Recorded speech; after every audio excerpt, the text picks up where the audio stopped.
We're here from Healing Humanity. Got my shirt on. Power of a Proper Human Diet, along with Steve. Steve, how are you?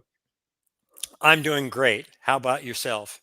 I'm doing wonderful. I'm looking forward to speaking with you. I watched your interview with Emily, and she's just wonderful. So I wanted to hear Yes. more about your story, your carnivore story. Maybe Steve, could we start out? Maybe you could tell us a little bit about yourself and your background. Hmm. Well, my background is that I grew up um, overweight. As a matter of fact, I can remember in grade school going to buy new clothes for the year. We always gravitated toward the Levi's Huskies. So anybody out there from that time would recognize that Huskies were the way to go if you were pushing your weight. But I can say that I've struggled with my weight off and on over my whole lifetime. And 9 years ago, I found myself at 256 pounds. A picture was taken by my son, and that really kind of was a truth moment. This is something you've got to change. And so I tried restricting calories. I tried almost everything except for the fact that um, I got hit with AFib, um, and then that kind of wrecks your metabolism. Um, but about June of this year, um, I really started to start eating a low carb diet. I started cutting it down to 20 to 50 grams a day. That went to intermittent fasting, and that went to full carnivore as of October 1 this year. So in the last 3.5 months, I've lost 40 pounds. Wow. Yeah. What led you to carnivore? There was a video that I saw done by Barbara O'Neill. She's a health presenter down in the Australia, New Zealand area. And she was talking about this metabolic change, something I'd never heard before. And the switching from sugar burner to fat burner. And she talked about it on a cellular level, and it rung true. It made sense to me. Now she happens to follow more or less a vegetarian diet, and that sounded interesting, but I was trying to cut out carbs. I started out with white food, the potatoes, the rice, the flour, the sugar, all that stuff went first. But then as it moved on, I was moving or eliminating more vegetables, fruit first and then vegetables. And finally, with the intermittent fasting, I said, this is just a small step. It's no longer a leap of faith, but a small step to carnivore. So that was how I did it. When you were thinking about carnivore, though, was it like for me? I had done keto and every other diet similar to you. In fact, when I was little, I remember they used to call me husky. It's like, oh, your son's kind of husky. Um, Yeah. so I've kind of tried everything, but when I heard about carnivore, I was like, it seems to make sense, but that just seems crazy eating only meat forever or even for 30 days. Was it weird for you? Well, it's interesting because I started listening to Ken Berry and to Dr. Chafee and to um, Dr. Berg, lots of those people. And with Chafee and with Sean Baker and Ken Berry, they are already carnivore and they've been carnivore for some time. So I knew it could be done, but whether or not I could do it, I don't know that I had any doubts. I just kind of, I was following my nose and it seemed like the right way to go. So the more I researched it, the more I watched YouTube, um, the more it made sense to me. Right. So you've lost 40 pounds or so. What other changes have you noticed since starting carnivore diet? As far as conditions being reversed, are you referring to that? Yes. Oh, well, first of all, let me tell you that weight loss is the least of the benefits as far as I'm concerned. And I know that um, we're going to bond right here because depression is gone. not only depression, but also suicidal ideation. Mm. So that's how deep I got. I can't say that that was an everyday thing, but I can tell you that um, those thoughts did happen. And what I noticed probably within the first couple of weeks was this new mental clarity, and the brain fog was gone. I felt like I was, if not a teenager, at least in my early 20s, as far as my mind was concerned. What a blessing. And that really is what opened my eyes.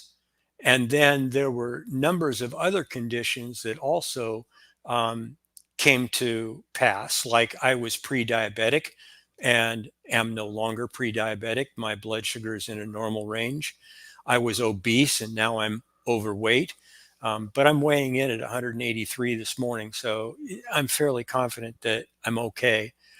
It's interesting because we just came through Thanksgiving and now we're into Christmas and cookies and candy and all that kind of stuff. And I went through Costco the other day and there are literally pallets of cookies in tins. And this is a business Costco, it's not even the regular Costco. And I just go, not any of that looks good to me. And the way I got through Thanksgiving was hearing enough stories prior to Thanksgiving about people who'd gone off the diet, maybe even only for a couple of days, maybe only for a meal, but the carbs that they consumed during that meal wrecked their ketosis. But it was also, it was physical um, pain that they were going through, gut issues, depression, all that kind of stuff. And I said, you know what? I'm going to be a smart guy. I'm going to learn from what they've done and not do that. And boy, I tell you, I sailed through Thanksgiving. I had a steak and I had turkey. That was it. Yeah. Was it lonely at all? Were you kind of the odd guy out, or? Well, it's interesting. I was the only one eating that meal, but it was with a bunch of other people who were going back and back and back to the table where Right. all the food was laid out. Didn't bother me at all. I finished before everybody else. But yeah, it was it was an interesting experience. But um, I didn't feel like I was sitting at the little kids table. I was, I had a place at the table, so it was fine. But yeah, I love what you said earlier. Definitely we'll bond over that for sure. That's the same thing for me. I lost a bunch of weight on carnivore, but really I would happily take all of that weight back for overcoming the depression, anxiety, and the mental health issues. And amen. my goodness, I have heard that from so many people. I don't know. I just sent it to you. I didn't really give you much time to look at it, but I just did a video. I launched it earlier today on depression and carnivore. And I Mm, I reached out to folks. I just said, "Hey, could you send me your story if you've done carnivore and you've had mental health changes on carnivore?" And I just got a whole bunch of them. I put them all together in one video, and it was incredible. They're all so similar, just like you said, Steve. Weight loss was great, sure, whatever. You could give or take that, but the mental health changes, um, right, I hear it over and over again from right. people. So really trying to get the word out. I did a video with Emily before. One of the interesting things. So, Steve, you're clean carnivore on social media, right? Yes. Okay, I have links for Steve's social media channels below, and I also have a link to the video you did with Emily Penton. I did a video with Emily as well. She's wonderful, and man, she's overcome some amazing things with carnivore diet herself. One of the things she told me was, uh, I said, "Can you kind of describe when you were depressed, what that was like?" And she said, "Carrie, it was like I was looking through a completely different lens." Yes. And that changed. Have you noticed anything like that? Do you feel like you're looking through a different lens now as a carnivore? Yes. Yeah. Carnivore, um, waking up in the morning, Carrie, is different. Waking up is different. I can't say that I've got any new dreams or anything like that, but yeah, to not be depressed is incredible. And I don't want to forget what it was like being depressed. Not that I'm wanting to soak that all in, but I want to know where I came from. And I don't want to forget that if I were to go back eating a high carb diet, or even um, eating bread, I was a bread baker before. I made artisan loaves. I know what a lam is. A lam is a razor knife that you cut into the bread dough while it's still fresh. You put it in the oven, and as it bakes, those expand and it makes pretty floury kind of designs in the bread. It's the kind of bread that you'd probably pay $6 or $7 for in a grocery store. Well, I was into baking those. And the day that I decided that all the white food was gone, that all went in the garbage bin. And it just happened to be garbage day. So it was taken away, and I haven't missed it, haven't looked back. Yeah. Hmm. Yeah. And part of that is Dr. William Davis wrote a book called Wheat Belly. And I read that, and it was like my eyes were then open, especially about wheat and grains. And uh, as a matter of fact, after reading that book, I'd go out into crowds, and you look around these days, and obesity is at an epidemic level, and everybody seems to have a wheat belly.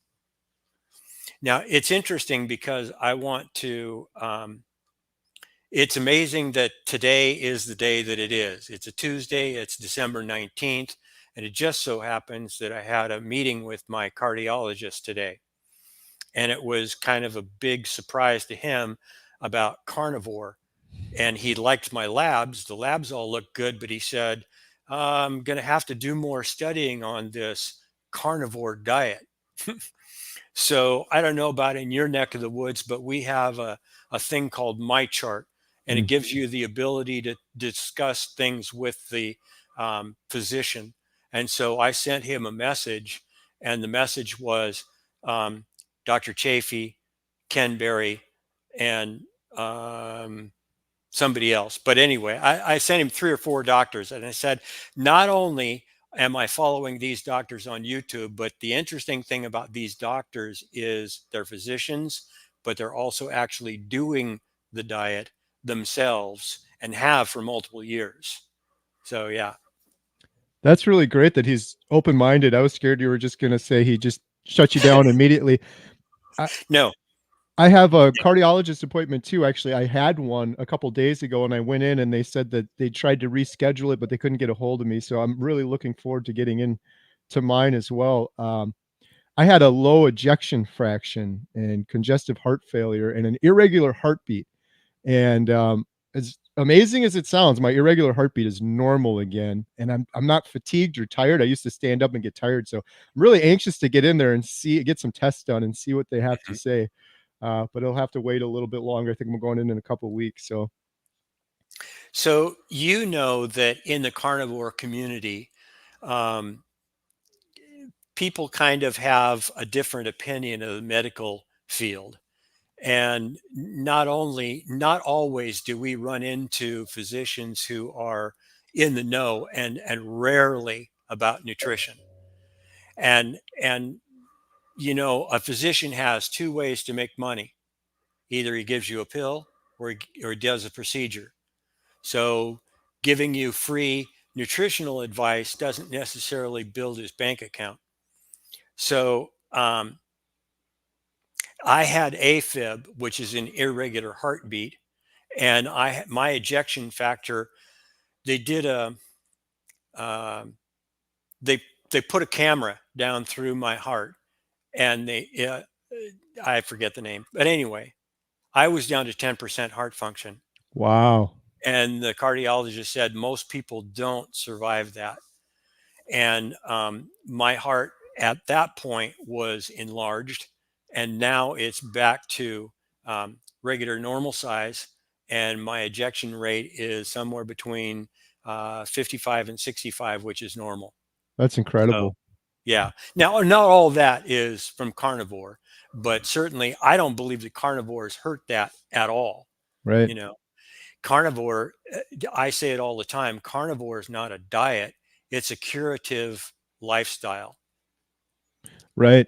There's a lot of evidence too that I wish because like I said, I had these heart issues my whole life. I've had so many heart monitors and meetings Mm, with cardiologists. And one of the things I learned afterwards, you mentioned a couple good doctors. Dr. Philip Ovadia is another one, heart surgeon yes, himself doing carnivore. right. And I learned from him that the heart performs much more efficiently when the body's in ketosis versus otherwise. Um, Wow. and that was something I never knew before. And I was like, not that it Mhm. would have cured me, but I did keto on and off for years. So if one of those cardiologists would have mentioned that, I've been like, oh, maybe I should do a little bit more keto then. And now here it turns out I feel better than I have my entire life. The irregular heartbeat I've had my whole life is normal again. The only thing I've changed is doing carnivore. So Good. be interesting to see. But that's amazing with your results. That's kind of hits close to home. My daughter, Lily, she had open heart surgery at 13, and she had Ouch. a valve problem, and her heart became enlarged and ejection fraction issues like that too. So it's incredible you were able to overcome that at 10% too. That's or at a 10 for that is amazing. Yeah. Yeah. So, did you face any challenges when you first started carnivore? Were you able to just jump on and start eating meat, and was it pretty easy to do, or did you have any issues? Well, see, I went from the Barbara O'Neill in her video mentioned several books. Wheat Belly was one, but also she mentioned Dr. Atkins. And so I bought a book called The New Atkins for the New You. And so I was kind of following Atkins, and all the time I'm reducing the calorie or the carbs. And once you start reducing the carbs, and once you get to a certain point where those carbs are 20 to 50 grams a day, then it's a pretty easy step just to step into carnivore because you're already eating quite a bit of meat anyway. You're already getting protein. But the thing about carnivore that I like is that it's not just eating meat, it's eating meat and fat. And my diet right now is there's eggs, there's bacon, there's butter, but I eat a steak every day and sometimes two. And right now, my budget is New York strips that I go to Costco and I get a subprimal and I come home and I cut those up, vacuum seal them, throw them in the freezer. Yeah. And I've been known to get four of those subprimals at a time and cut them all up. But that's a lot of work. Right. So I'd rather do it, a roll at a time. So yeah. Have you gotten I get the New York strips too often from Costco too, Uh huh. and I used to just cook them up and they're wonderful, and then I started doing this smoking and reverse searing. Have you gotten into any of that sort of craziness? No, but it's interesting that you would mention that. I don't really want this to sound like a commercial, but it's going to. Part of my income these days comes from affiliate marketing. And I've been a cast iron man my whole life. Cast iron this and cast iron that. And if you're going to sear a steak, what do you want? Cast iron, Yep. right? Except for the fact that I bought a hexclad pan, and I found that if I heat it with just dry on medium heat for 3 minutes, I can then throw a cube of butter or a pat of butter around, mix it with the butter, and by that time I throw the New York in. 4 minutes on one side, 3 minutes on the other. It's an inch and a quarter to an inch and a half. That's done. And cleaning out the pan is nothing. It's taking one of those blue shop towels from Scott, and you're done. Nice. You might rinse it. You might throw a little bit of dish soap in it, but it's clean. And so I can have dinner or lunch or whatever meal in 10 minutes. 3 minutes for the pan, 4 minutes one side, 3 minutes the other side, and I'm eating. Isn't So that great? It's like an added benefit yeah, to carnivore. yeah, yeah. Yeah. Well, and Steve Jobs, I seem to mention him a lot. He, during the latter part of his life, he was wearing black turtlenecks and black jeans at all of his events. The reason he did that was to cut down on the decisions he made during the day. I thought, well, that sounds kind of crazy, except for the fact that I wear a black shirt and a black pair of pants almost every day. And not only that, but have you noticed that when you go to shop, you can shop quicker? Yeah. I go right to the back of business Costco. I pick up my meat. I walk out. I'm done. Yeah. So Yeah, quick. it's not up and down aisles. Do you struggle at all though? Because I'm not trying to be judgmental, but No, no, the no, more no. and more I'm looking around, I'm like you said, all the cookies everywhere. But then the people, it's like it's just become normal. But people are tired and fatigued and aches and pains and mobility scooters, and it's kind of crazy how normal that has all become. Well, yeah. Remember, I said wheat belly and noticing wheat belly, but also noticing what people are buying, what people are eating. And again, I don't like to be judgmental either.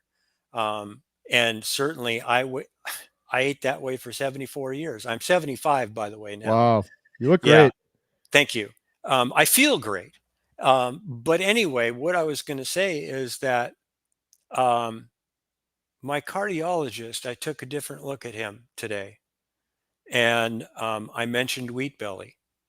Yeah, I don't know if I mentioned it to him, but I do know that I mentioned it um, to the tech who was taking my blood pressure, my vitals, and I talk about it all the time.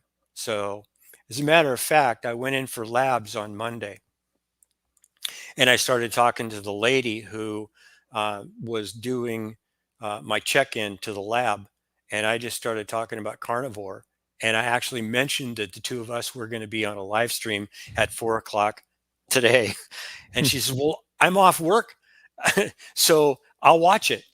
So I have Nice. no idea whether she's watching it or not, but Leave a yeah, comment if you're hello, watching. hello, yeah, absolutely, yeah, The, and the, the carnivore community is very welcoming. So well, they are, and I'm on MyFitnessPal as well. And yesterday, somebody said, "Hey, I hear you're going to be on Homestead How?" I'm going, "How did you know that?" But yeah, so some advance notice from you, no doubt. yeah. Well, the cast iron thing, that's one of my favorites. I'll smoke the New York strip or ribeye I get from Costco, and then I'll smoke it low and slow, and then I'll either do it on the grill or the cast iron skillet with some beef wagyu or some Mm, wagyu tallow.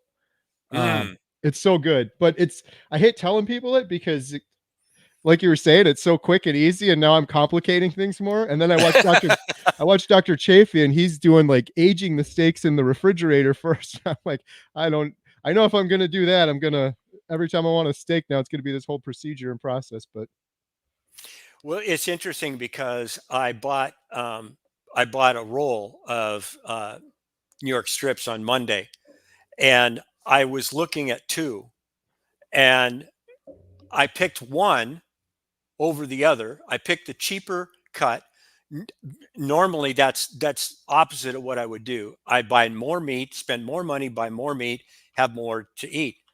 But I looked at the fat on the back, and it looked to me like there was more fat on the lower priced one, and I went, "That's the one I want." And now I come home, I cut up the steaks, and I'm going, "There's some glorious fat on these steaks." I'm nice. going, "Yes, yeah." So That's that was, I buy meat differently now. right. Me too. Yeah, I remember I used to get steaks. I'd cut all the fat off and throw it out. Now Yeah. I'd rather cut all the fat off, eat it, and throw throw the meat out. Yes. Dr. Yeah. Kiltz told me that I always repeat this, but I love it. He said it should be called fativore, not carnivore. It's all about the fat. It's not Mm. about the meat. Hmm. Yeah. Yeah. It's those ketones that the brain needs. Yeah. Apparently, I heard from somewhere, you can correct me if I'm wrong, but the brain is the fattiest organ in the body, Yeah. and it uses fat as its fuel. So, yeah, you're doing a good thing for your brain. Yes. And, and maybe that's where the mental acuity comes from. I think you're right. It's interesting because so we're doing the documentary Healing Humanity, Yes. and one of the reasons for the inspiration behind that was I first learned about keto, I think it was probably 15 years ago, through a documentary. And that documentary was called Fathead. So it was one of the first, it was the first time I ever heard about ketosis, but it was a very interesting documentary on Netflix. And that was kind of my thinking with this is there's so much great information about carnivore on YouTube, Dr. Barry, Dr. Chafee, all those guys, but I think we're just hitting a small fraction of the people that we could if we get on a big sort of streaming service like that. So that's kind of the idea there. Still a pretty good documentary too. That one's 15 years old. It talks all about Wow. ketosis and how we've been lied to about a lot of the nutrition stuff and the food pyramid and things like that. Hmm. Hmm. So I've got a question for you, seeing as how you're doing healing humanity. Have you noticed? I mean, I sort of feel it in my bones that there's this groundswell that's coming with carnivore. And I just go, yes, people are going to wake up. And the whole reason why I'm interested in doing video and live streams and all that and reached out to you, the reason I am is because we need to spread the word. Yes. 100%. I totally agree with you. I am seeing it myself too. And I'm trying to think about the reasons why, because, like Dr. Barry's been talking about stuff like this for quite a while, and some of the others, Dr. Chafee, Dr. Baker, for a really long time. It just seems like I don't know. It's just, I think the thing is, it works. I think that's what it is. So here's an example Yes. because I'm on day 274 now. I'm still counting the days. My sister's doing it, my younger sister, my older sister. I just got off the phone with my mom about 2 hours ago. My mom and my stepdad have been carnivore for over 5 months now. It's completely Whoa. changed their lives.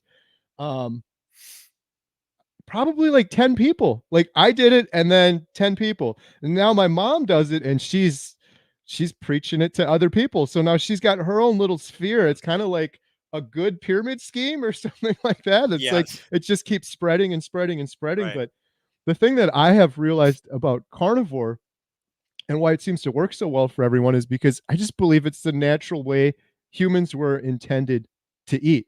We weren't intended, like you said before, Steve, you did all of these different diets. I did them all too.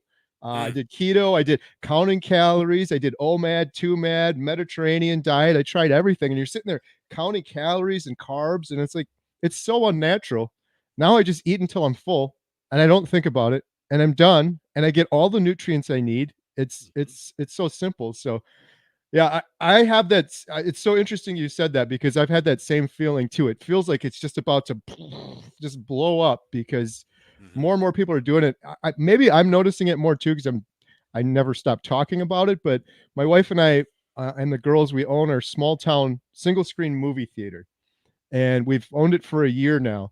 And I have been getting so many people coming into the theater. They're like, "I'm a carnivore. I'm a carnivore too. I watch your video." I'm like, "Why are we whispering? Let's tell everyone about it." I've got my shirt on and everything, but I've been Yes. seeing it more and more and more. It's definitely seems like it's growing for sure.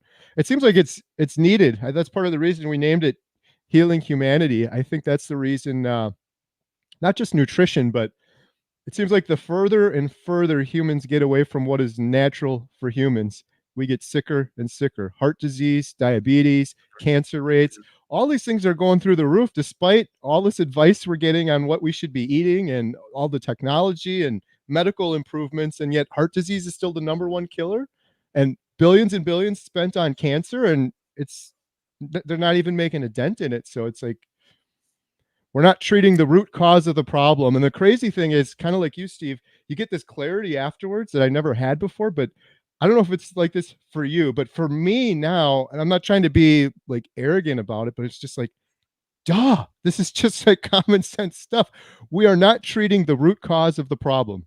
I had 15 different sets of pills, and every single one of those was because of nutrition, and the doctors never mentioned nutrition. It's like, Right. yeah, Right. it's so clear now, but it wasn't then. Dr. Jason Fung, are you familiar with him? Yes. Okay.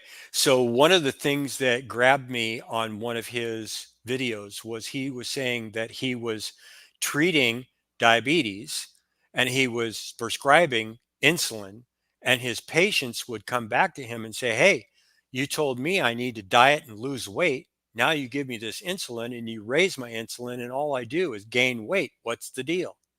And that was the the moment that he decided that maybe something he needed to know more than what he actually did. So that's one thing. And the other thing that I wanted to mention is back to wheat belly. Wheat belly makes a really good case for the lies that we've been told. Mm. The food pyramid is a lie. We all know it to be upside down. And I think that's something that I mentioned to Emily is I believe that there is a truth movement in the United States and in fact in the world. And we're now discovering what the truth is. And we're no longer as easily fooled or hoodwinked with the lies that we're being told by the government. The government never has been the source of a great knowledge, but now it's even less revered, I think. So um, I just saw another thing about Rockefeller, and the Rockefeller Foundation has not done us any favors at all. So I won't mention that because I don't.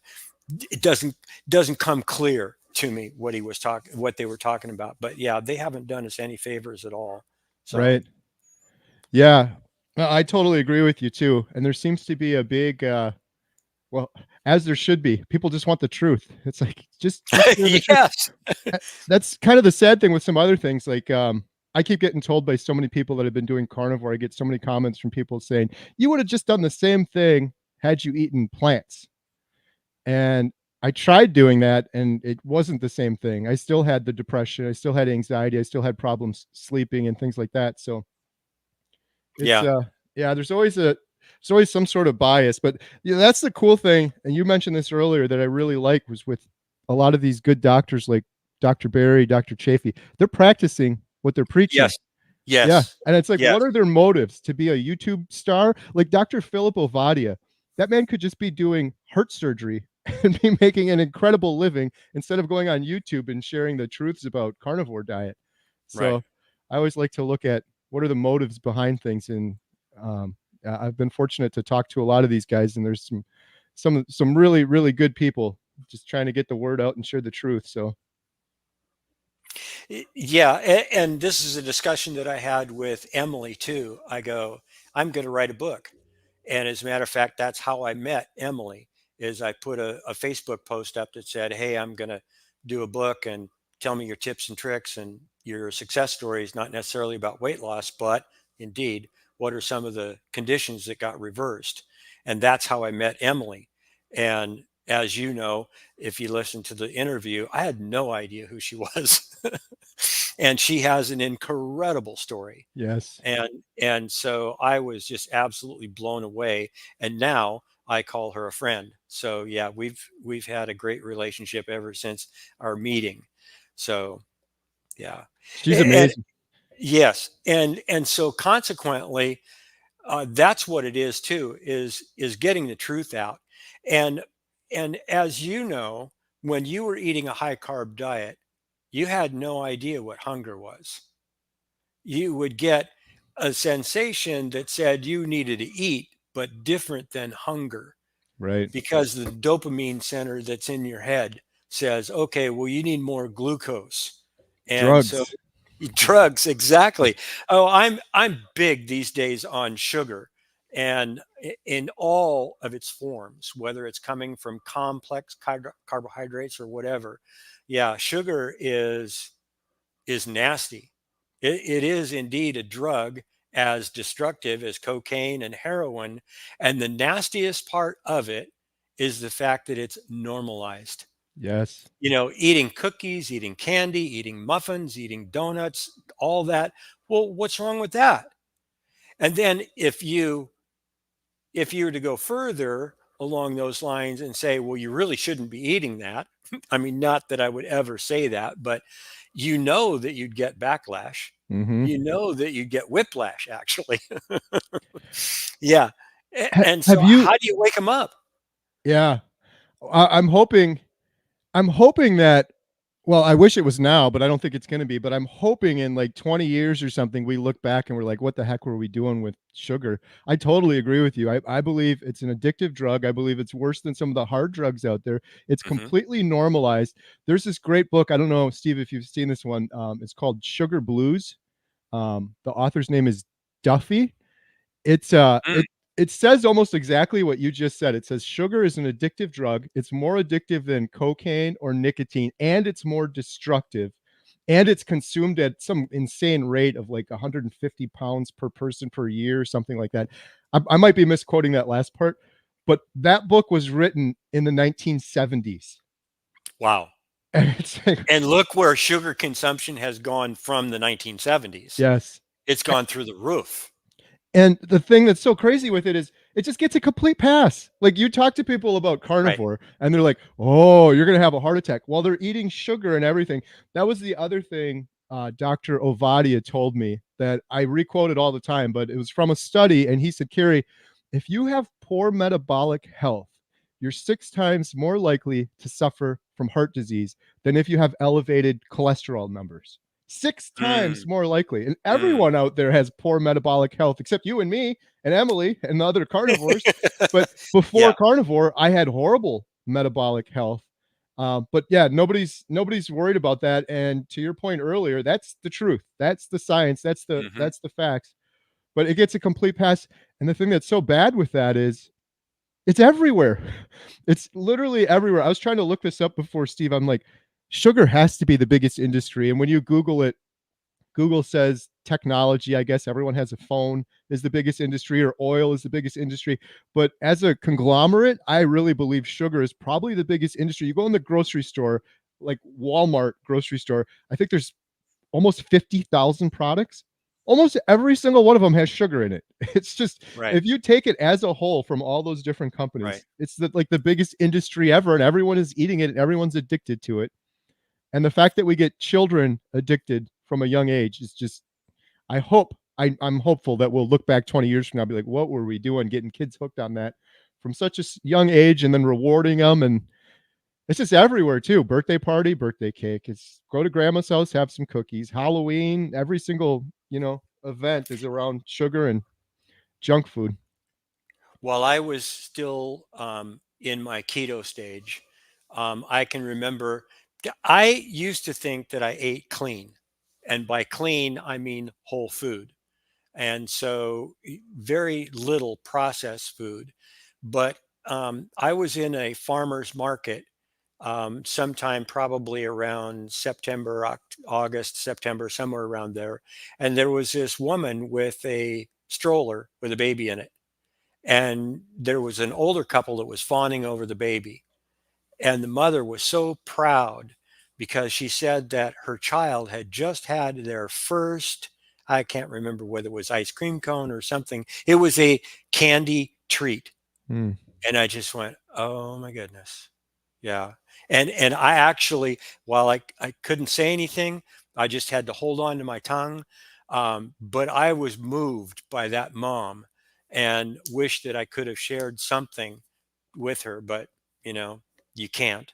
At right. least I didn't feel led at that point to say anything. But Sure. yeah. Yeah. Yeah, it's such a crazy thing. You go down the cereal aisle and there's cartoon characters all over the cereal boxes, and we get kids get them hooked young, tell them breakfast is the most Hmm. important meal of the day. I used to be more cynical, like you every now and then you'd see on the news or somewhere where someone would be like, well, those people that are obese, that's their choice. That's their fault.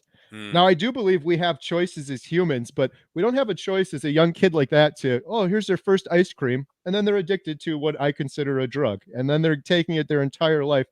Like my friend Bill in Alaska, he was exposed to sugar at a young age, just like I was too. And some people get more addicted to it or what, but some of that isn't a choice when you're a child addicted to sugar and processed food. And now the crazy, someone was just leaving a comment too. Sugar too, like you don't even know the sugar. There's so many different names for sugar now. right. Dextrose and it's in Right. salt, it's in bread. There's Right. sugar in cigarettes now. It's just everywhere. It's crazy. Yeah.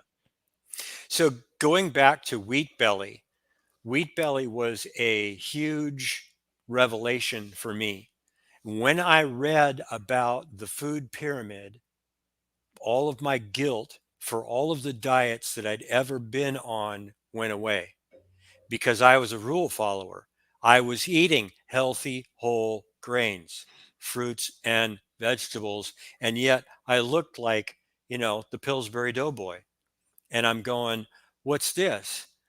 I'm following the advice that I'm getting from the experts, but why am I having such a hard time losing weight? And the truth is that we are not taught about metabolic health. we're taught about calories, we're taught about exercise and all those things. Exercise is great. Exercise is a way to oxygenate your blood. It's the way to get more oxygen to your brain. Great.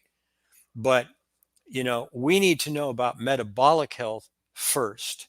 Yeah. Yes. And then all the other stuff makes sense. Yeah. Right. Your 40 pounds or so you lost, did you lose that through exercise? Thank you for asking. No. Zero exercise. Yeah, I same here. I even told a white lie when my cardiologist said, "Well, what are you doing for exercise?" Walk. Well, yes, I walk, but I haven't walked in a long time. So, anyway. But I just didn't want to hear him coming back at me. So Right. anyway, no exercise, and that's what a wonderful thing, Hmm. to have your body burning excess fat, the stored fat. You know what?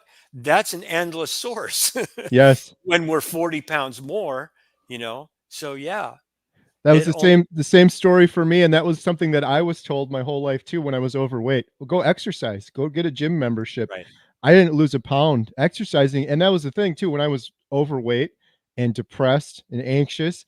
It's like I was sick. Like that's like telling someone with right, the flu, "Oh, go to the gym and go run some laps or right, something." I didn't lose any of my weight through exercise. I exercise now because I have excess energy now that I burned up most of the fat. But right.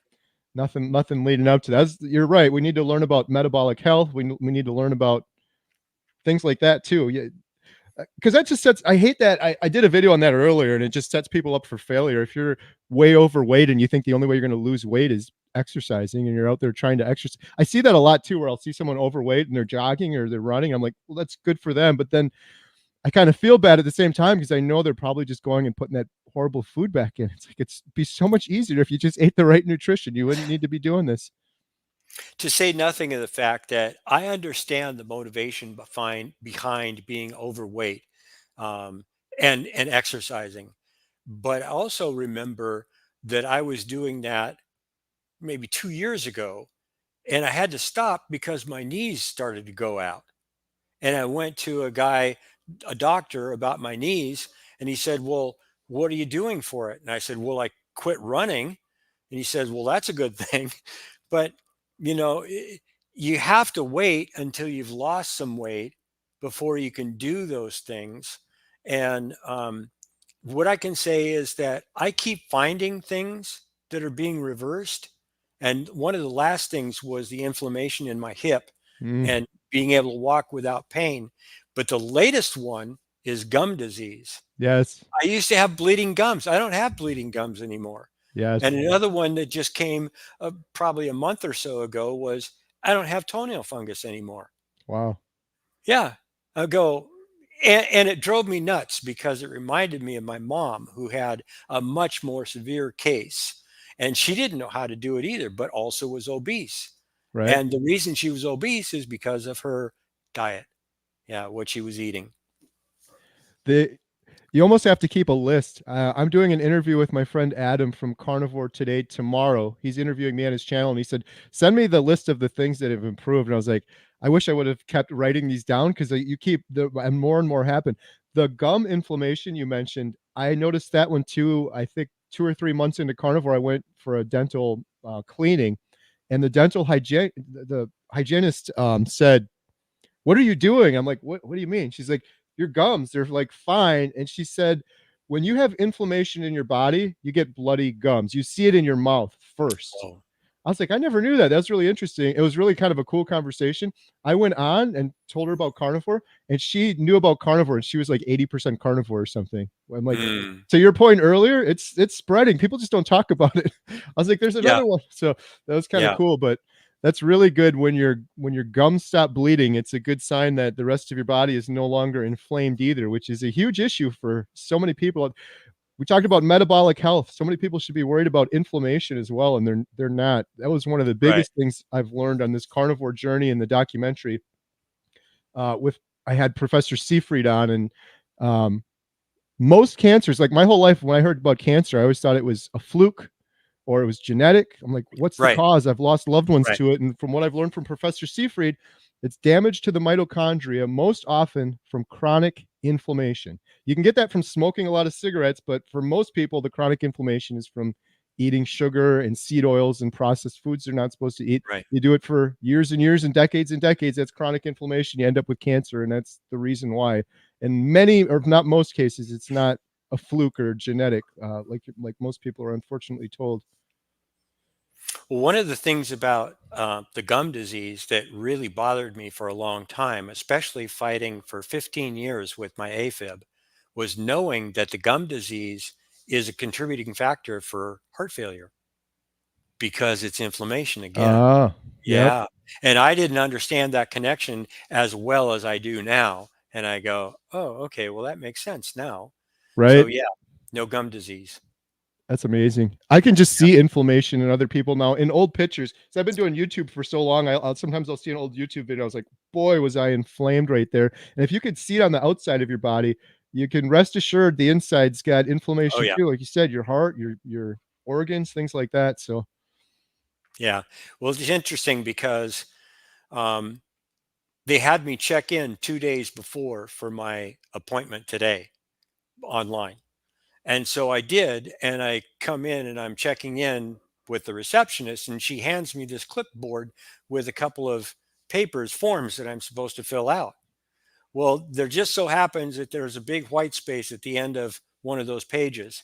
And so on one side, I listed all of the conditions reversed, and on the other side, all of the things that have improved, and left that for the doctor. Well, actually took it in with me to the appointment, and he's looking at the list and he's going, "Wow," you know. That's the other thing too. Carnivore, as you know, is extreme enough. People will say, "Well, carnivore, what's that?" And you go, "All meat diet," and that just whoa, whoa, whoa, right. whoa, What you about know. vegetables? You surely you Yeah, have and vegetables, right? that's exactly what the doctor said. Well, what about vegetables? I go, no, no vegetables, really. And his comment was, "Oh, I don't think I could do that." Yeah, And I go, okay. But you know what? Do you want mental clarity and no vegetables? Or do you want vegetables and depression and brain fog? right. Let's see. I think I'll go with no vegetables. Exactly. Well, I still get people now, like I said, I'm on day 270. And I don't know, I was talking the other day. I'm like, I will never eat another vegetable and never have another fruit. And people are like, well, why not? I get everything I need from meat. I don't Mm, I've done this for 270 days now. I am healthier than I've ever been. My brain clarity, cognitive functions better than it's ever been. Uh Everything's fine. So like I don't you don't need it. You can get all the nutrition from the meat. But yeah, I've had that same conversation with so many people. What about vegetables? And then I could never do that. Okay, So I've got a question for you. sure. So you're eating a lot of steak, correct? Correct. Okay. So do you ever find that that's boring? I have never no. You'd think it would too.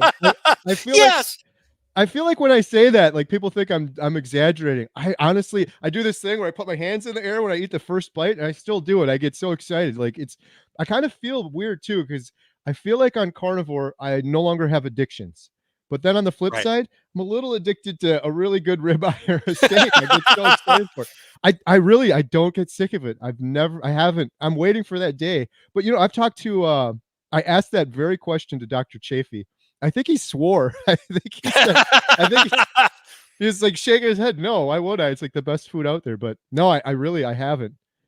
I so have so today is 80 for me, 80 days. yeah, And I had a woman say to me, "Well, that's boring." And I go, "No, listen to me carefully. If you're on a high carb diet and you have a bowl of oatmeal at 8 o'clock in the morning, by 10 o'clock in the morning, you're looking for a muffin. And so you're hungry 2 hours later, and 2 hours after the muffin, guess what? It's noon. It's time to eat lunch. yeah, I'll go for a salad, I'll do this. And 2 hours later, you're hungry all the time. Every 2 hours, 2 to 3 hours, you're hungry. When you eat a steak at 8 o'clock in the morning, And now it's 2 o'clock in the afternoon and your stomach starts to rumble because that's where you experience hunger is in the gut. You go, well, I'm not ready to eat now. I'll go ahead and take a drink of water and I can stave it off for half an hour or an hour. By the time you have that steak in the afternoon, you're hungry and it tastes good. Yeah. And my answer is the same as yours. No, it's not boring. And again, like you, I'm only into it 80 days, but I can't even imagine not liking steak. So here's another question for you. I don't know how you ate your steak before carnivore.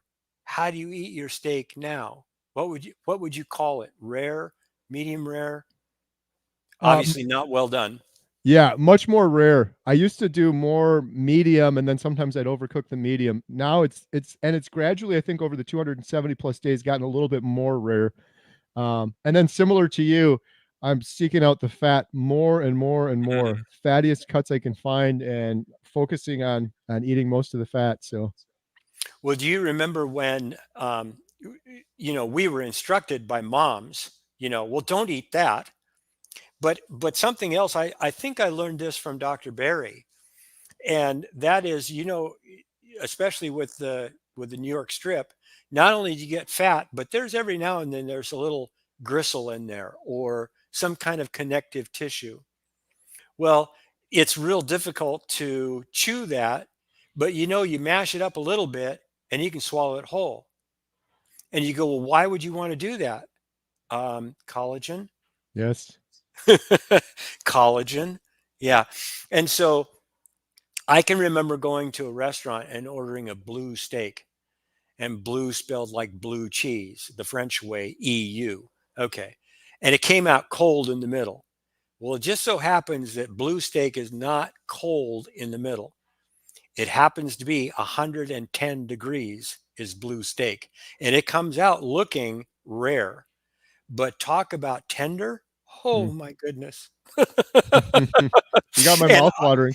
yeah, I know. And I, like you, have gone rarer and rarer. And here's the other thing too, is I've miscooked steak and eaten cold steak and been just fine with it. Right, Okay, so next time, you know, in another 5 or 6 hours, I'll have another steak and it'll be done better, maybe. right. But yeah, I don't worry about it at all. Yeah. Yep. That's great. Hey, we have some questions from the audience here. Do you mind taking a few Yeah. questions? Go ahead. Yeah. All right. This is my friend Alex Miner from Florida. Steve, have you noticed a difference in your strength stamina since you started? I'd love to get my dad on carnivore. He's 70 and diabetic. Well, first of all, about the diabetes, um, that's another thing that Dr. Fung teaches is the fact that he used to be trained to say to his patients, this is a chronic and progressive disease. And if you switch the metabolic switch from sugar burner to fat burner, there's a good likelihood that he'll reverse his diabetes. And as far as stamina is concerned, yes, I have boundless energy. I'm 75 years old. Let me say that one more time. I have boundless energy and I am never hungry, to the point where, I mean, cravings are different than hunger. Cravings you can't really control because it's in the mind and your mind's going to get you. But your gut, you can control those. So, yes, I do have lots and lots of stamina. And as a matter of fact, I have a few projects. I'm retired, but I have a few projects that have to do with digital marketing and that kind of thing. And I can go 10, 12 hours a day. Now, yes, I stop and have, I'm 2 meals a day right now. So, and also perfected 4 egg omelets. Mm. And so I've been on an omelet kick. Sometimes I add cheese. The other day I added mackerel, and I've got to warm up to that one. But I love mackerel by itself, or I like eggs by themselves. Mixing the two, I don't know yet, but who knows? But yes, lots of stamina. That's great. 75 and you're just I interviewed Maggie, Rancher Maggie. She's 82, and one thing she told me, she's like, "I'm just getting started, Carrie." I feel the same thing for you, for sure, Steve. Absolutely. What advice does Steve give to a new carnivore? Mm, go easy. Here's another thing too. Um, Emily and I had this discussion on her um, video, and she says if you're going to cut down on um, carbs and do all these changes to your diet, keep coffee. If you're addicted to coffee, keep coffee. Coffee can be your muffin. Coffee can be your sweet treat. So here's the other thing. God bless the people who can do the lion diet and hold to, I think it's Dr. Chafee, is salt, meat, water, period. I have pepper, I have fresh ground pepper on top of my steak. What I can tell you is I advise people if they're going to do carnivore is take 90 days. And the first thing, throw out the white food. So that's potatoes and rice and sugar and flour and all those white foods. Throw those out first. The second thing that you want to do is you want to cut out fruits. And the first two are bananas and apples. Berries, so that you're only eating like raspberries or strawberries. Berries become your sweet treat. Then you go after vegetables, everything that goes below the ground. So rutabagas and turnips and carrots and those kind of things, those go out next. So that kind of leads you to the brassicas, and that's the cauliflower, the Brussels sprouts, the kale, the broccoli, all those. Interestingly enough, those were all engineered. They do not happen in the wild. Those Mm, were all engineered from a mustard plant. So out go the brassicas. Now that's going to leave you to basically salad greens. And you might do tomatoes, you might not. But I got down to eating salads and meat and did just fine. And so I gave up the salads. If I recall correctly, I had a few tears that I shed because I absolutely love salad, and was taught from this high that that's a healthy food. It's not, but that's what I was taught. So, as I said to Carrie earlier, um, going from a low carb lifestyle to full carnivore is a small step, and it shouldn't cause all of the digestive problems that sometimes happen um, with just jumping with 2 feet. Going from high carb diet. That's another thing too. Is during my journey, I did intermittent fasting, mm, and I've tried fasting from a high carb diet. Didn't know any better. Didn't know about metabolics then, and just had a horrible time. But I've done 3, 4, 5 day water only fasts, and am absolutely amazed after 72 hours the energy and the mental clarity and the spiritual connection that I have when I'm on a fast. It is like no other. And you want to talk about a good time to write hmm when you're in a fasted state. Yeah, I couldn't agree with you more. It's it's amazing. amazing. Yes, it's amazing. Yeah. Exactly. I did a 5 day with my friend Jeff, and then we did an 8 day one. 8 day was the Mm, longest I ever did. And by the end of it, I couldn't believe how much energy I had. But to your point, it's like if I wanted to write a book or something like you're doing, that would be it. Do it faster. yeah. I was saying to someone, I was like, could you imagine, Ken Jennings, the Jeopardy champion guy? It's like, Yeah. imagine if he fasted and then did Jeopardy on top of it. He'd be, he'd get 100%, like every single one. Something, Indeed. yeah. Fasting is great. Yeah. That's great advice. So I say the same thing. Don't jump right into it. I've seen a lot of people try to jump right into carnivore and make that mistake. Take some baby steps, do a little keto first. But yeah, fasting is The wonderful. the other thing that I would add is I would say this is not a diet, this is a lifestyle, and it's your lifestyle. So if having pepper on your steak is going to get you through, if having whole milk instead of heavy whipped cream in your coffee is going to do it for you, I'm a bulletproof guy. So I put coconut oil and butter and buzz my coffee first thing in the morning, and that's about 351 calories approximately in the morning, and that's how I get going. And well, but you shouldn't be doing that if you're on a carnivore diet. You know what? It's your diet. It's your lifestyle. Do what do what works for you. You do you, I guess is how you put it. Yep. So yeah. Charger Mopar, the 40-year carnivore, our friend Rick. How long after starting your carnivore diet did you notice the change in mental clarity, and have you fallen off the lifestyle anytime since? Oh, what a wonderful question. um, but it just comes to me that I have to answer it differently than I first thought. But first of all, the mental clarity happened quickly. It happened like 2 or 3 weeks in. Carrie, how about you? I think almost exactly the same thing. I'm bad with dates, but yeah, maybe three weeks in, 2 or 3 weeks in. It's tricky for me because I was doing keto on and off before, so I think I got a little Me kickstart. But too. Me yeah, too. As a it matter of happened pretty fact, quick. I had to decide on October 1 that this was the day because I kept people would say, "Well, when did you start that?" And I'd go, "Well, and I'd have a salad or do whatever, and so I couldn't claim carnivore. But as of October 1, carnivore.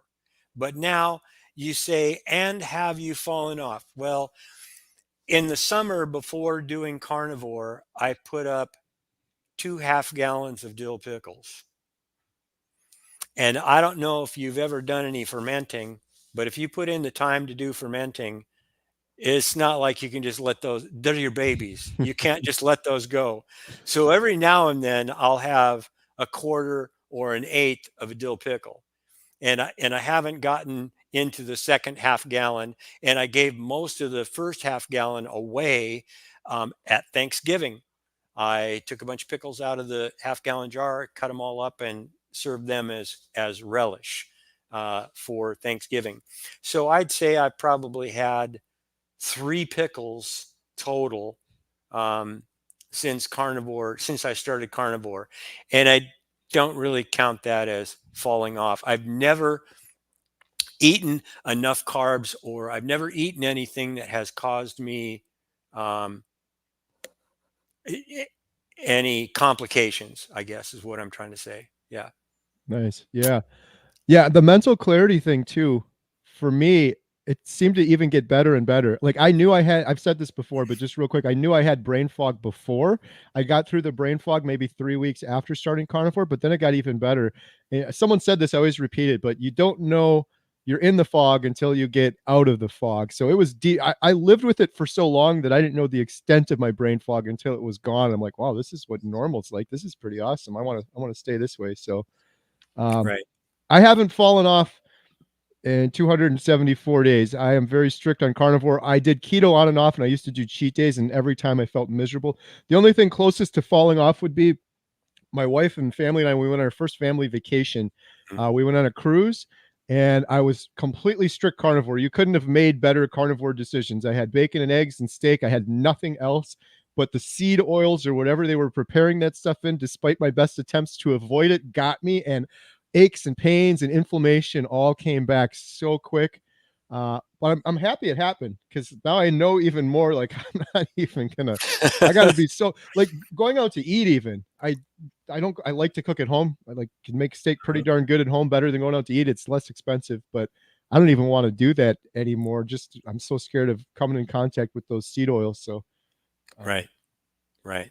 here we go. Question from Kevin Wilson. Kevin's awesome. I did a live stream with him and Dante the other day, and Carnivore Soldier Larry. Great work, Steve. Looking back on all that you have learned, would you do anything different when first starting the transition to carnivore? The quick and easy answer is no. And it's the whole reason why I tell people who are contemplating carnivore is to do it slowly. There's no reason. Well, I've been. This might surprise you. Um, I have an addictive personality, and so sugar and food is not the first addiction that I've beaten. So there's drugs and there's alcohol and there's cigarettes that came before carnivore. And I have a tendency, what I tell people a lot is the best way to beat an addiction is cold turkey. It's the most effective.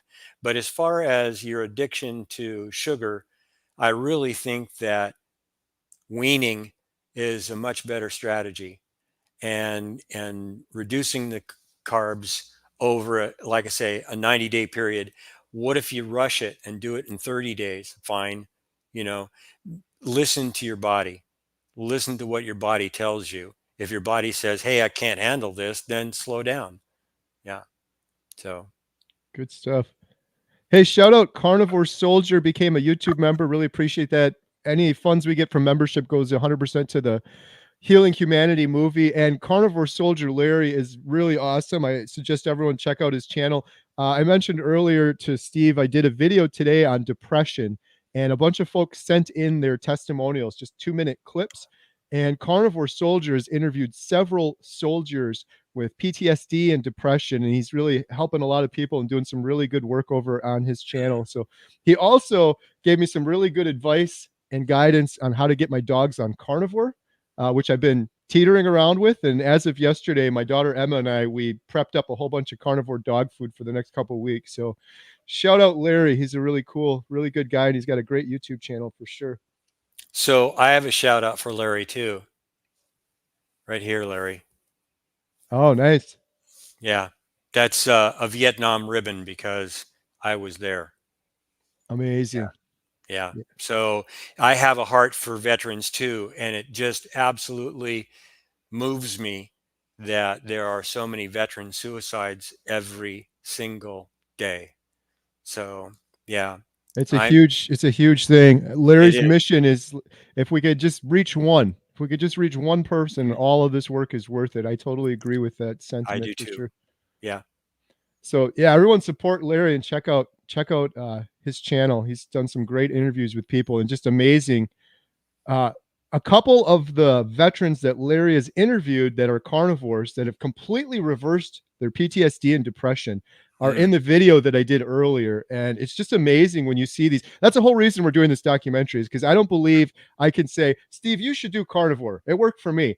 But I believe I could say, Steve, look at all these people that did carnivore. Look at what happened for them. Now you Hmm. can make a decision. And that's what we did in the video earlier. We focused on people with depression, PTSD, anxiety, and they just shared their story. We're not telling anyone what to do, but it's remarkable when you see one after the other after the other. I started carnivore. It's the only thing. There's one gentleman in there.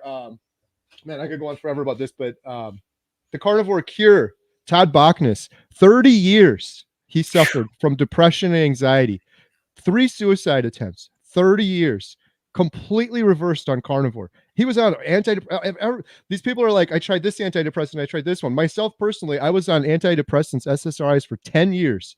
None of them did anything for me. Carnivore is completely gone. So there's story after story like that. But yeah, huge shout out Carnivore Soldier Larry, great guy.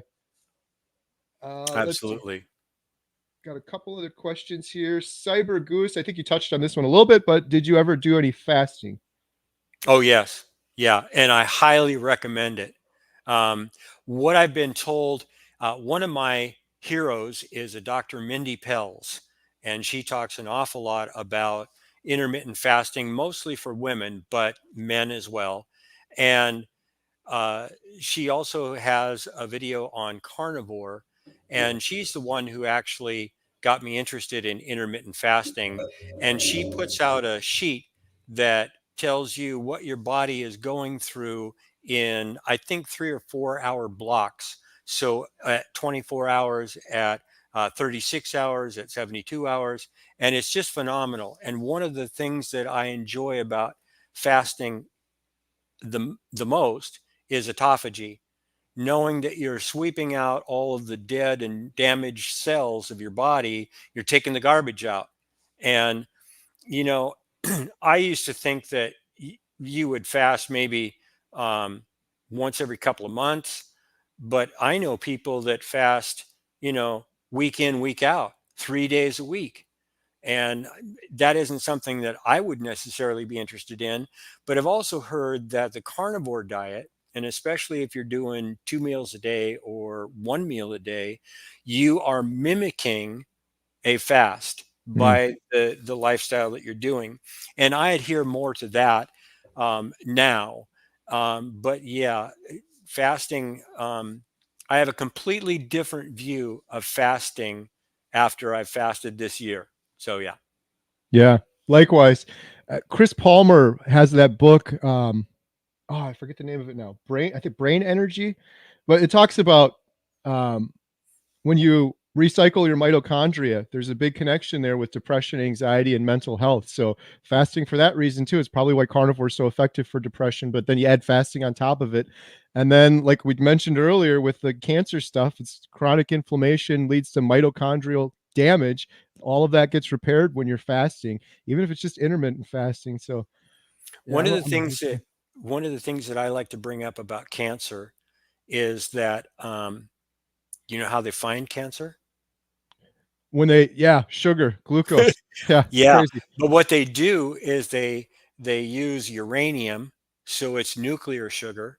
So the nuclear part of it, the radioactivity part of it, is so that they can see where that solution is going, and it always goes right to the biggest feeder, and that's the cancer cells sucking up the glucose. Yeah. So yeah, If there isn't a more clear indication that you should probably be exactly. avoiding sugar if you have cancer. But Yeah. they don't. Like my friend Jeff, he's on a journey to be cancer free, stage 4, and Yes. he's doing amazing. But I said it over and over again. I still can't wrap my brain around it. He goes to chemotherapy and they're handing out cookies and Ensure to people. It's so Wow. backwards, so Well, incredibly backwards. the other thing too is that I think the two of us are probably of one mind. If you run into somebody and they say, "Well, I've got cancer," what's your first reaction? Your first reaction is to tell them about carnivore. Yeah. But but you're not a doctor, you know. But yeah, I'm not. But yeah, so So Jeff and I, just quick shout out, we put together this page. It's a cancer action plan. And we're not telling anyone what to do if they get cancer, but it's just a page of metabolic therapy, fasting, and Jeff's regimen that he had to come up with himself. So I always have a link for that in the description below if anyone wants to see it or if you know someone touched with cancer. We're trying to get 1 million signatures for this. Just to simply say, if you get cancer, people should maybe have this in their toolbox, metabolic therapy, stuff Professor Seyfried's been working on for years. And a lot of it's just fasting and getting your body into ketosis. There's huge benefits to that. And most people that get diagnosed with cancer, they're never told that. They're just told about the ones that make money, the pills and right, the chemo and nothing else. right. Are you familiar with Hal Elrod, No, The Miracle Morning? nope. um, Hal Elrod got cancer, and it was a very, very aggressive cancer. And the doctor said, "Well, you need to do chemotherapy." He says, "I'm not going to do chemotherapy." And so he decided that he was going to change his metabolic switch. But what he wound up doing is he wound up going through chemo at the same time he changed his diet, and he's now alive and made it through. But Wow. yeah, yeah, The Miracle Morning. I would highly recommend it. I'll take a look. Thank you. Okay, you bet. Callie asks, I've been giving into sugar the past couple days. How bad am I hurting my body? Only you can probably answer that question. I certainly can't. What I can tell you is it is indeed addictive. And what I can also tell you is that if you give into it one day, the likelihood that you'll give into it another day is much greater than you'll get back on the wagon. But the interesting thing about carnivore and most diets, but carnivore is a meal away from being back to carnivore. You only have to have a steak the next time, or hamburger the next time, or 4 eggs or 6 eggs, or whatever. And so I understand it, because one of the things that I go back to wheat belly a lot, because one of the things that I know is that I'm losing my train of thought now. Um, but yeah, sugar is addictive, and maybe I'll get back to that, maybe I won't. But yeah. Yep. Yeah, I agree. Oh, I know. Is that We are told when we're on plant-based diets, low-fat diets, all we need is what word? Willpower. And the reason that we failed was because we just didn't have the Hmm. willpower. But fighting that mind game, the dopamine center in your brain, that's a difficult one to fight. And it's easier once you get over that hump and once you completely cut the sugar out, eventually those sugar cravings will deplete, will diminish, will eventually you can walk through a Costco with tins of cookies and go, no, thank you. Yeah. Yeah. Yeah. And for me, like it goes away, it's gone forever. I always caution people, you got to be careful though, because some people will do carnivore and they'll still have maybe like Diet Coke or something with artificial sweeteners, and that'll give you, you're going to start getting those cravings again. So, but yeah, once it Yeah. goes away, it's amazing. You never think about it again. I have not been, I have the same um, resistance to artificial sweeteners as I do the real thing, the killer white, I call it. Right. Yeah.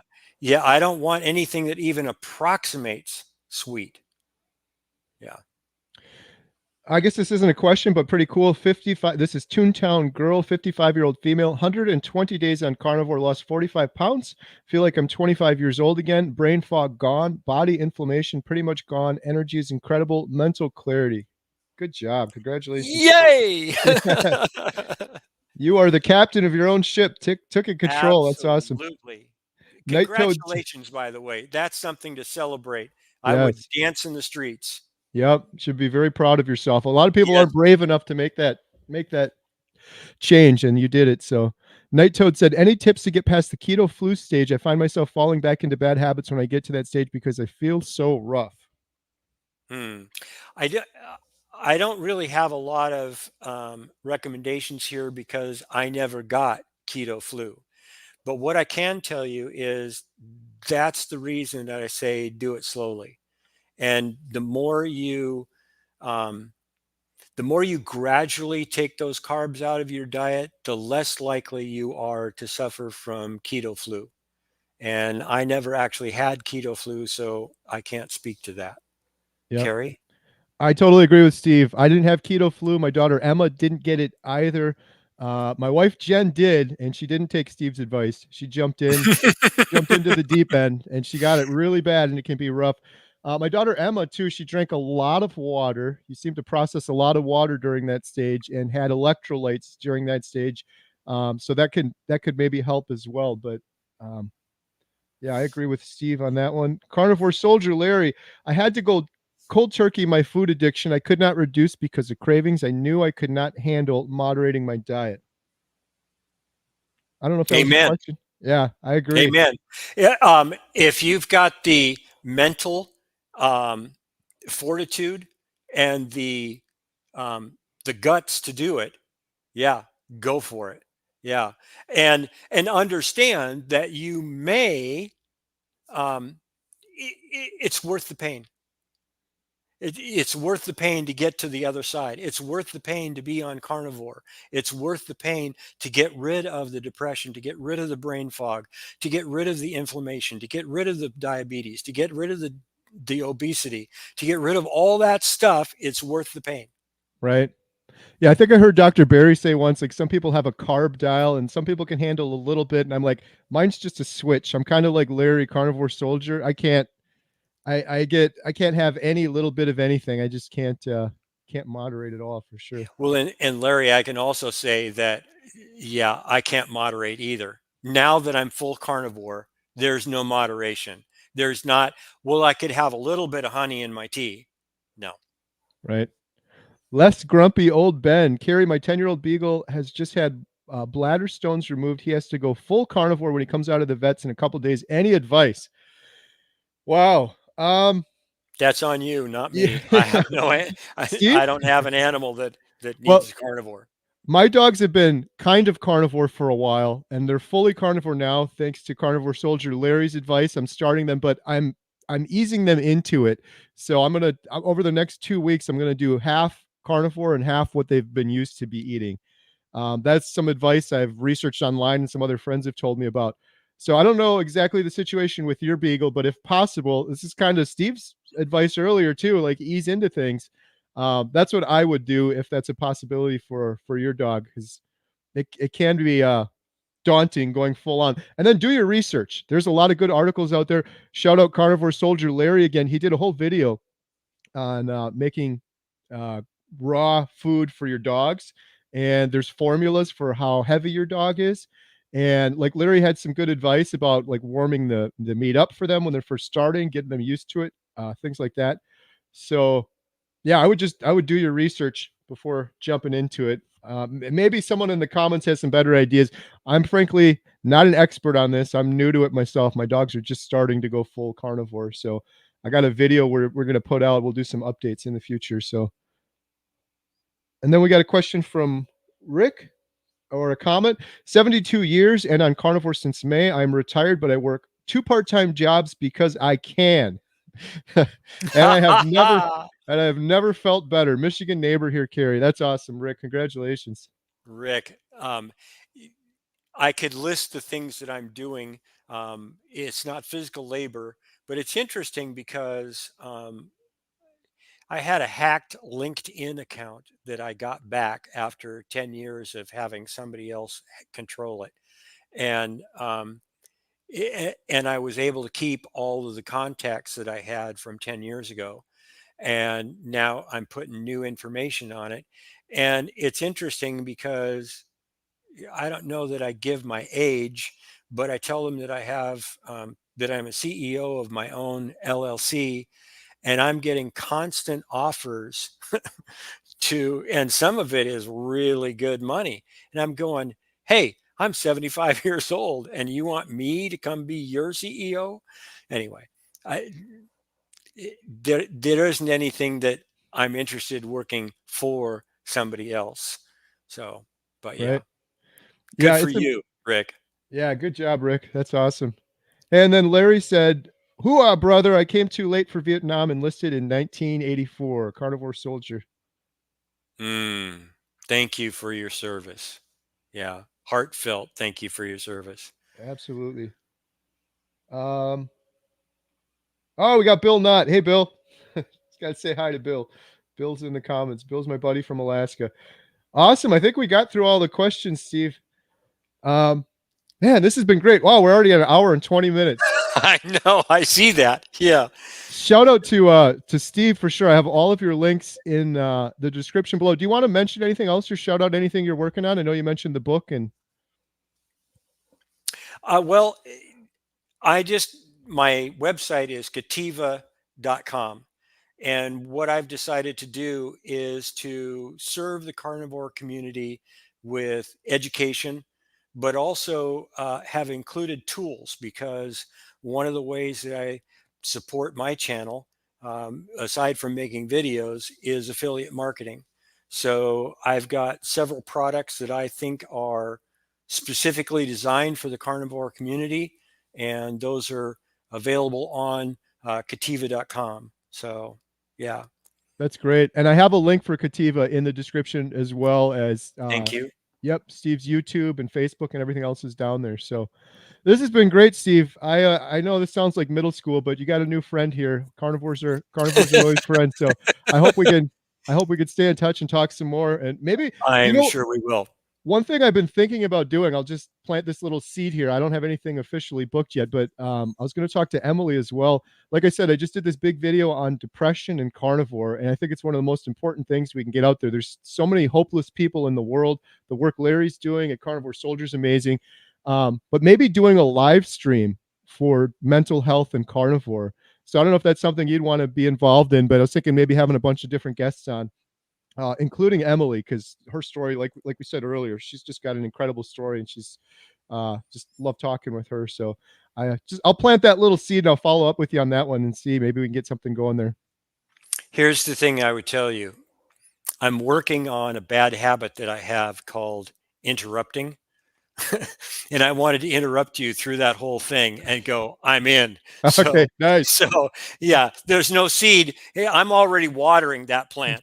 So, Okay, love it. so Yeah, yeah, absolutely would be more than welcome to do that. Yeah. great. Yeah, I look forward to it. I'm really excited to get the word out more for mental health and carnivore because it's one of I get so many comments on my channel, and that is a consistent one that carnivore help people with their mental health, depression, anxiety. I hear it Hmm. literally every single day. So it's like there's other people out there that haven't heard it yet. So we got to get the word out to them. So wow, Well, interestingly enough, most people that come to carnivore because they're excited about weight loss. right. The people that don't know about carnivore want to do weight loss, and I have a team of four in the Philippines that works with me with affiliate marketing and doing blogs and things like that. And they're always highlighting the fact that it's weight loss. And I go, no, no, no, no, no, no. You have to understand that weight loss happens, but what happens first is the mental clarity and the loss of depression. And that's much more important to most people. Most people would make that same exchange, you know, the weight loss for the mental clarity, absolutely. So Yeah, yeah, 100%.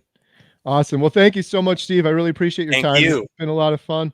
And thank you, everyone, for your great questions. Check out some of Steve's links in the description below. I also have Steve's video he did with Emily.